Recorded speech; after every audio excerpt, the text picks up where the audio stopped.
Here we go. So here's 4-6.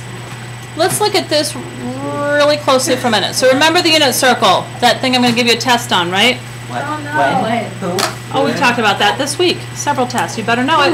Wait, is it today? Okay, no. We won't have time today. Okay.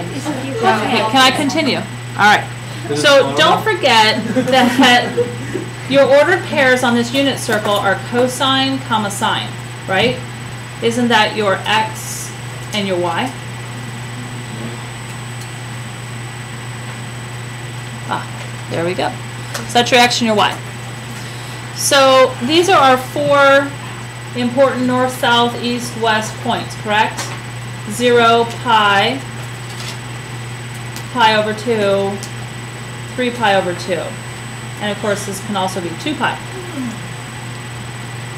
It's important for you to know those because it's going to affect our restrictions on tangent, cotangent, secant, and cosecant. So let's just start with tangent. So this one says find the tangent of each of those points. So remember, tangent is equal to what over what? Sine over cosine, which is y over x on those ordered pairs, correct? So if I look at this ordered pair here, just swap it out. And let me move back on this a little bit. So if I look at this ordered pair here, my y would be 0 over 1. What's that? 0. So the tangent at this point is 0. Wouldn't you agree? And the tangent at, so this is 0 or 2 pi. The tangent at pi over 2, look at this point, we have 1 over 0. What's that? Undefined. So tangent does not exist at pi over 2. Whereas with sine and cosine, there was a constant continuous function with those, right? There was no place at which it did not exist. When something doesn't exist, how do we show that in a graph? Yeah, what's that little dotted line called? It's what you're sitting on. Asymptote, right? Remember that bad word? Asymptote. You're sitting on your asymptote. All right. So then at pi, we have 0 over -1. What's that? 0. So it exists there. At 3 pi over 2, we have -1 over 0. What's that? Undefined. All right, so tangent is undefined. Or wherever we have UD, you will have an asymptote. There will be.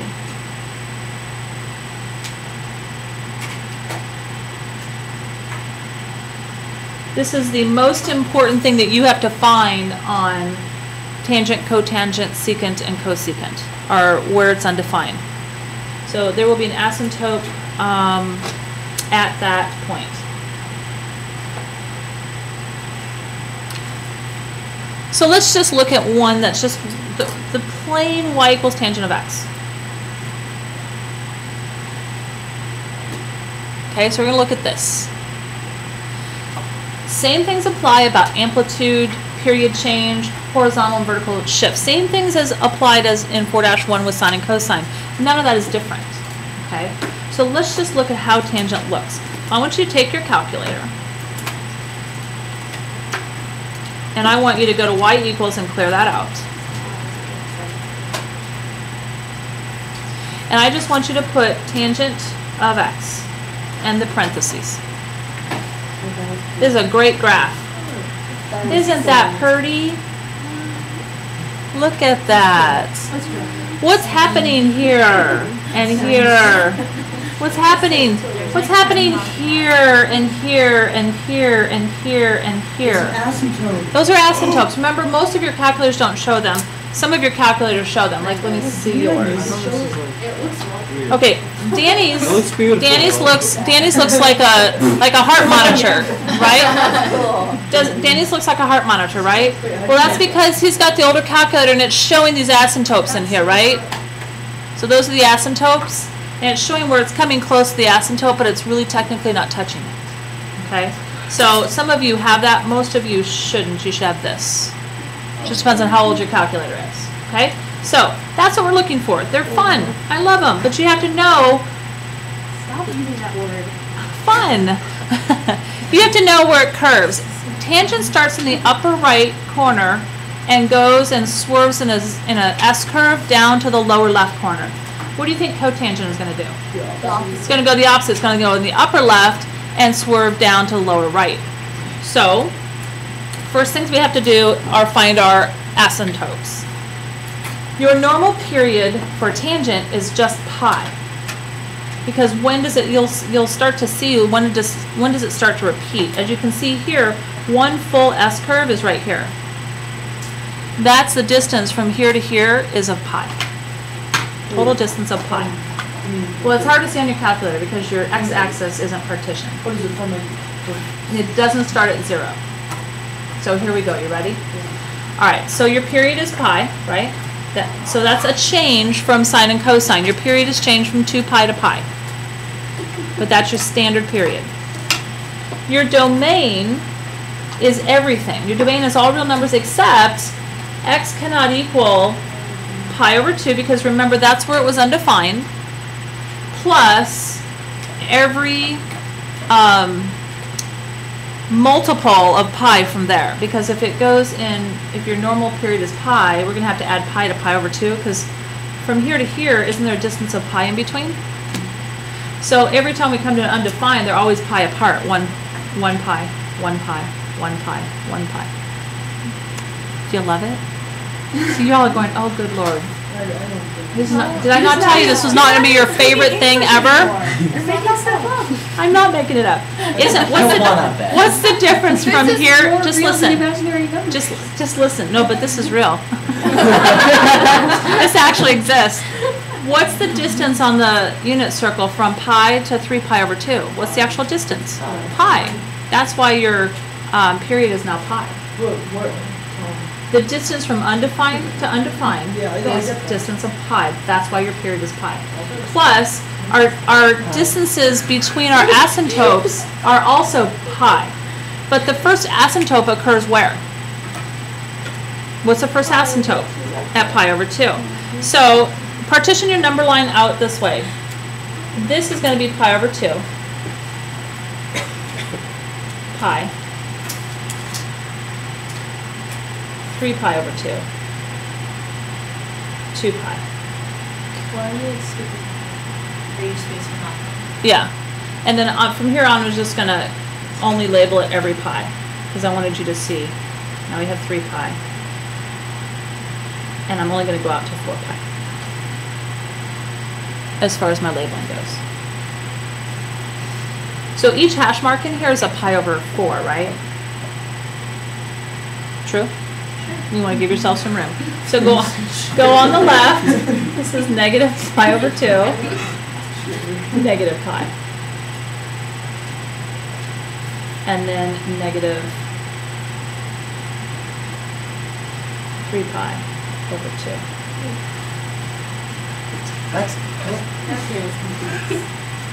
Right? Why'd you skip more? She said she was. I just said after here I was just going to go by pi because I got tired. Oh, Okay? By that time you should start to see where they are. Really the important ones are going to be you'll see as we go along. You really only need to start here because then you'll see the pattern. The pattern starts to flow and then you don't have an issue. You just have to get the first one correct. Shh, hang on. Then these go by ones, so this is 2, 4, negative 2, negative 4. Questions before we graph? Yes. Listen to the questions. Why did you like skip 1 and then skip 3? I just Okay, because I only ever label every other one. Okay, it's just like This you is just 1, number them 2, 3, 4. I'm just labeling every other one so it doesn't get all gunked up. I've done that all along. Okay. Other questions? Was that it? Okay, so we good? all. Keep going. Okay, the first thing you're going to do, the very first thing is you're going to put in your asymptotes. Okay? You're supposed to know that the first asymptote occurs at pi over 2. So we're going to put in a dotted line, vertical line, at pi over 2. The next asymptote occurs at 3 pi over 2, because that's where it's undefined. right? How far apart are these asymptotes? How many dash marks? 1, 2, 3, 4. So now all I have to do is go 1, 2, 3, 4 to the left. Oh, look at that. Isn't that negative pi over 2? If you went in the opposite direction, this way, wouldn't it be negative pi over 2? Right here? And that would be an undefined, so it's an asymptote. Like when it has the S curve, it starts at negative pi over 2, and it ends at. Well, technically no. At 0 it starts here. You'll see. Oh. Yeah, technically at 0 all you have is this. So according to your calculator, right? It went this way, didn't it? Yeah. So technically at 0, if you want to go by our last key points, which you notice I won't have key points here. No more key points. Your asymptotes are your key points, essentially. In the very middle of each of the distances of the asymptotes, your tangent's going to hit in this case, the x-axis, unless the x-axis is moved vertically. How do you know if there's a vertical movement? Something's added or subtracted outside here, right? Yes. Okay, but we'll do that in a minute. Not yet. Then the other side goes down. So then over here, what's the middle between these two? Isn't it pi? So then curve up to the right and S curve down to the left. So I just need to write that. Correct. So then I'm going to count 1, 2, 3, 4. Here's an asymptote. Every fourth hash mark, I'm going to make an asymptote. 1, 2, 3, 4. 1, 2, 3, 4. So you want to fill in that whole graph. What was that? Nothing. Nothing. Just so we can laugh.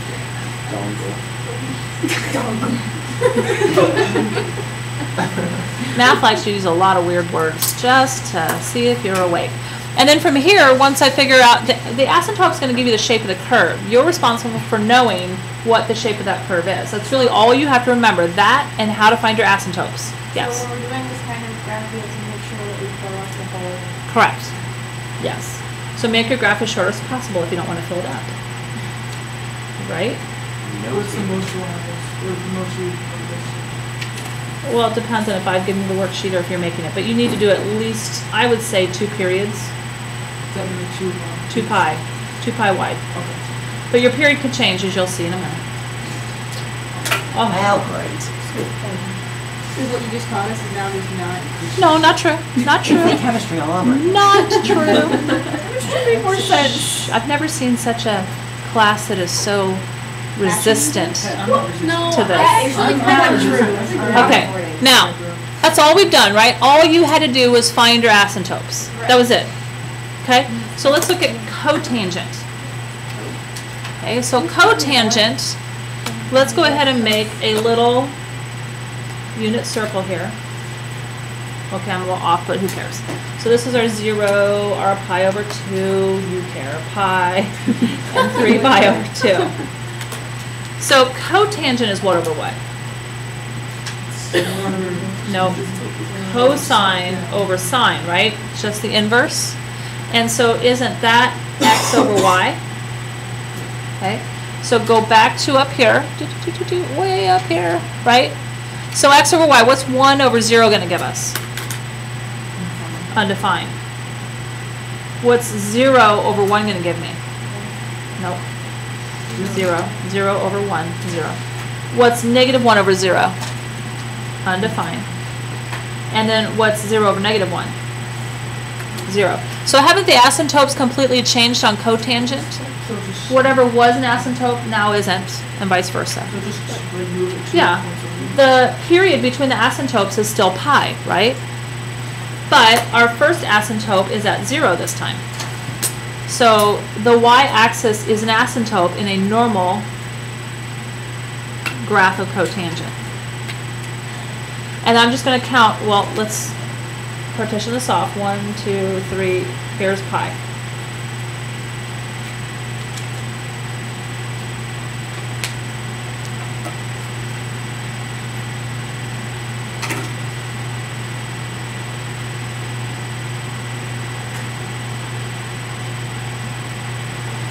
So this time you see me only partitioning my graph and labeling it every pi, right? But I partitioned it into 4 pieces. Just because. That way, if I can spread it out, I don't have to do as many periods. Do you see my game to this? You don't want to spread it out too far because then you start to distort your graph. All right, so if my first asymptote is at 0, where's the next asymptote? At pi. So now every pi is an asymptote.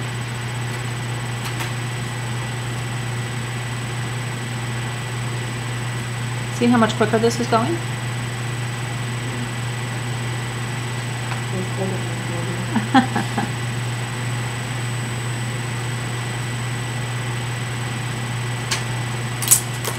Same thing as before, in the middle, between each asymptote, you're going to put a point because that's where the cotangent is going to cross the x-axis. But this time it's going to go from left to right. So starting up left, S-curve it to the right. Why is it doing, is it actually because it's cotangent? Correct. Cotangent's the inverse. So all we've done, basically, this is being reflected over the x-axis. If I reflect this over the x-axis, don't I have this? Except for that the asymptotes have changed.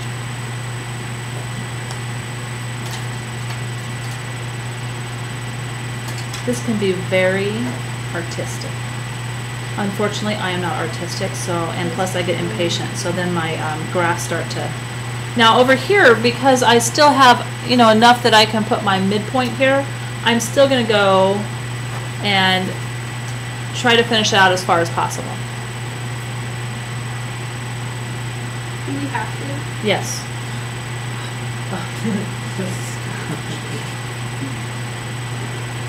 But she pointed it out. All right. So that's just plain cotangent and tangent. So let's flip it and let's look at some translations. Oh, great, we're moving there. Yippee! Okay. So only a couple of things that you have to be aware of. Not nearly as much as you had to before. So you have to find your new asymptotes. You use your original ones to find the new ones. So you have to know what your original asymptotes were for cotangent and tangent. And I'll talk about how to do this in a minute. A negative sign just reverses the curve. So if I have negative tangent, it just flips it, and it looks like actually a cotangent. So that negative, where the amplitude would be, that's going to reflect it, right? So if I had, this is actually negative tangent right here, if the asymptotes were in the right place. It's the only thing that changes, okay? So that's what that's referring to. And then amplitude. All an amplitude does, and honestly, you don't have to worry about it if you put your asymptotes in proper place. So if I have an amplitude that is between 0 and 1, so a fraction, all it does is flatten out the curve. So the curve, you know, starts to look like this. It's really wide. Whereas if the amplitude is, you know, like 2, 4, 6, 8, you know, some absolute value number that's greater than 1, it shortens up the curve, so it looks like this. And I just happen to draw a cotangent curve, by the way. So it just makes it straighter. So for this one, it's less than 1, and this one's greater than 1. All right, so let's look what happens if we just divide x by 2. For some reason in my notes, I have amplitude as 1/2, but that's totally not correct. I don't know why I wrote that in there.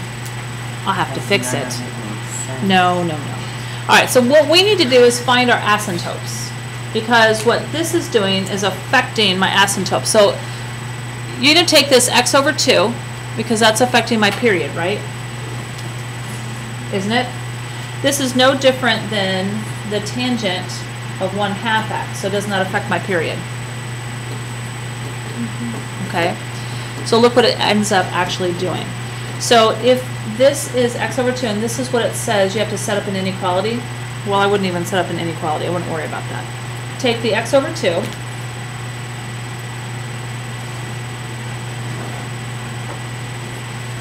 So take your x over 2 and set it equal to, what was the, if you look back here,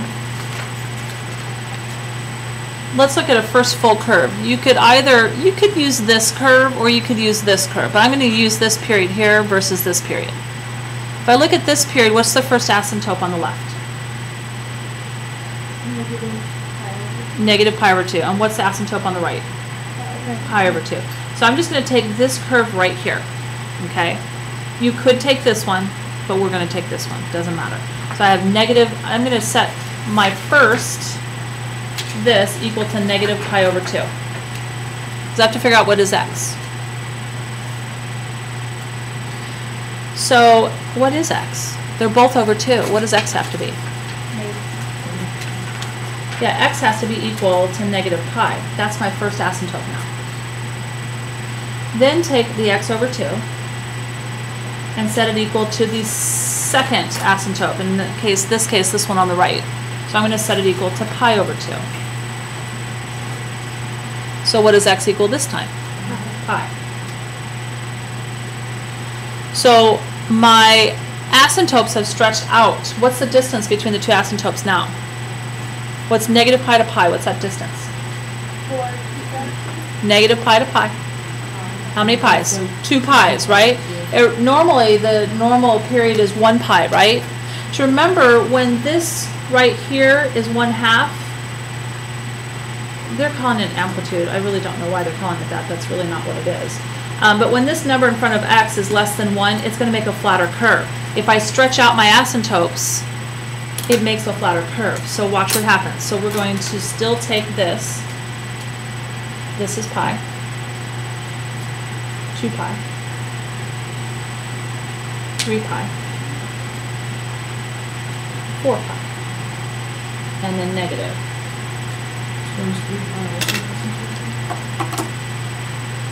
Yeah. So I'm going to start out with my first asymptote is at negative pi. And then my next asymptote is at positive pi. So where's the middle between these two? Right here at 0, 0, right?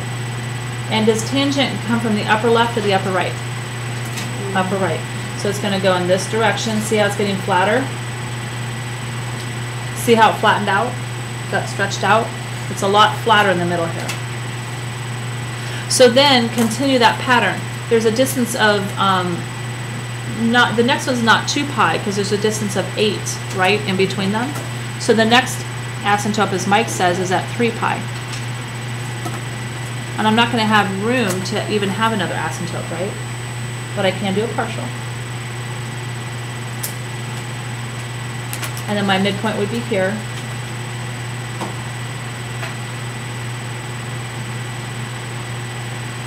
And then I wouldn't worry about this one because we don't even have the midpoint. So that's not too bad.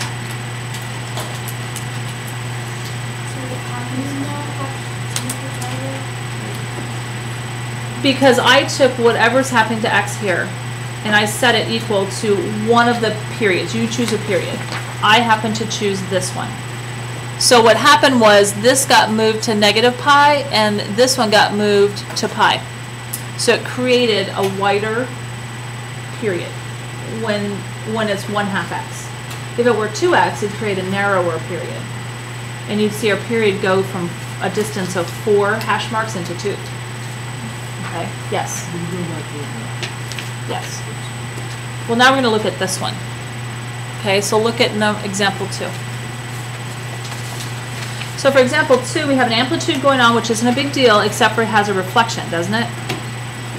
Don't really worry about that number 3. What you need to worry about is that there's a reflection. We'll deal with that. It just means you go in the opposite direction that tangent goes.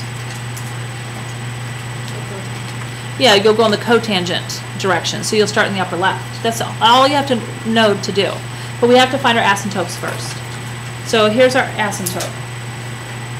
Our amplitude this time is 3. It's not -3, it's 3. But it's not going to affect your graph. You don't have to worry about that. It's your asymptotes that make the graph. So let's find the asymptotes.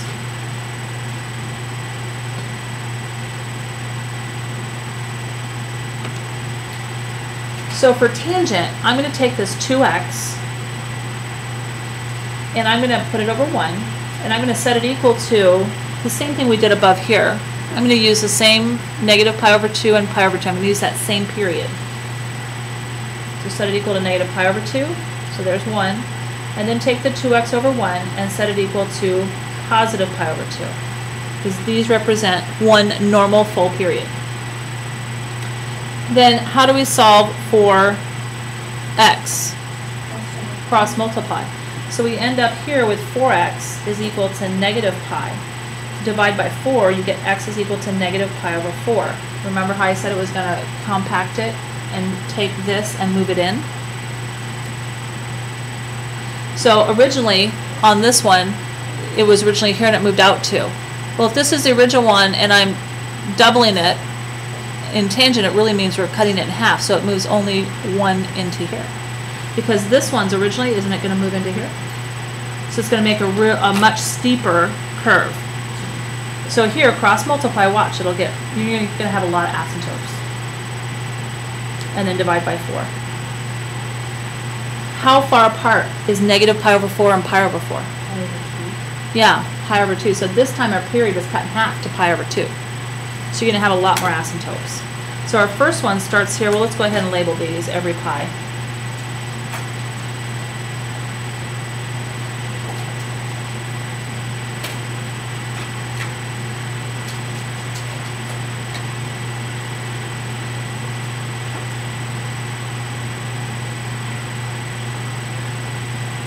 Okay, so we have everything labeled. I'm going to start here at my first, which is negative pi over 4. And we're going to go here to positive pi over 4. So just pause there for a minute so you can get one whole period in. Because of the reflection, and then you can put on here, looks like cotangent.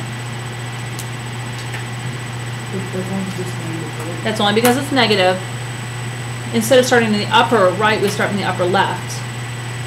Make our S curve down here. So it gets real straight, right? And then continue that pattern, so put an asymptote every 2 hash marks. And fill it out.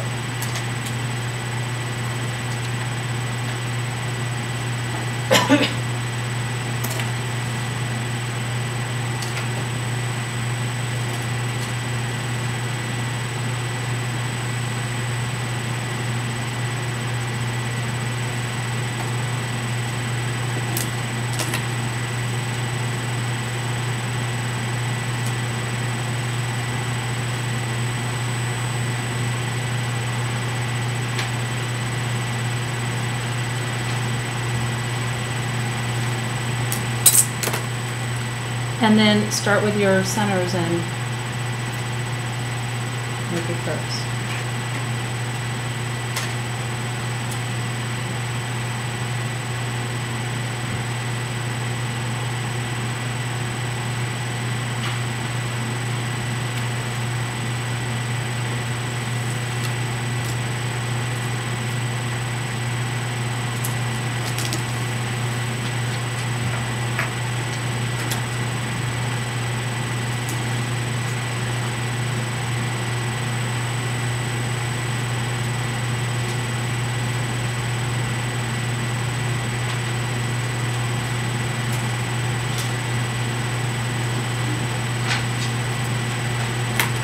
Whew, that was a lot, right?